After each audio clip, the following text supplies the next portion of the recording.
Un arrêté d'expulsion qui mobilise des lycéens. En Haute-Savoie, les parents d'une jeune élève kosovare sont sous le coup d'une reconduite à la frontière.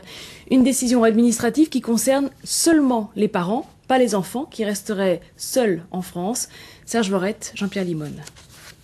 OQTF, 4 lettres pour obligation de quitter le territoire français. C'est ce qui attend d'ici à la fin du mois les parents de l'Iridona. Ils ont épuisé tous les recours de leur asile en France, pourtant leur situation apparaît comme dramatique. Le grand-père de l'Iridona a été assassiné, son oncle battu et son père est clairement menacé de mort. Ils ont fui leur pays une première fois, mais en 2007, la France les renvoie à nouveau au Kosovo. En fait, on a eu des problèmes, il y avait des messieurs qui sont venus masquer. Ils nous ont cassé les maisons, ils ont écrit des lettres, ils nous ont cassé les fenêtres avec les cailloux et tout. Ils m'ont dit qu'on va te faire pire que ta mère, parce que ma mère elle était violée en 2005, avant de venir en France. Au lycée, les professeurs et le personnel se sont d'ores et déjà mobilisés autour de l'Iridona, mais c'est maintenant autour de ce jeune garçon qui veut donner l'alerte en faisant circuler une pétition. Je suis révolté par ce qui se passe actuellement, mais je ne suis pas le seul.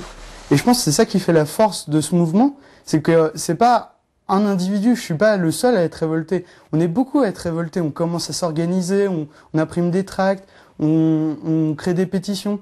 On veut vraiment on veut empêcher cette expulsion, parce qu'expulser ses parents, c'est expulser son avenir, c'est expulser ses rêves. Plus encore, c'est maintenant RESF, Réseau d'éducation sans frontières, qui monte au créneau. Le commissaire européen a rappelé que le Kosovo n'est pas un pays sûr et qu'il ne faut absolument pas renvoyer les Kosovars dans leur pays actuellement.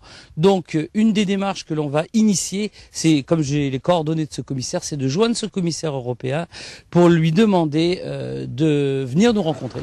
Administrativement, tout semble ficelé. Reste donc ce recours à l'Europe et ce type de mobilisation qui, dans le passé, a eu payé.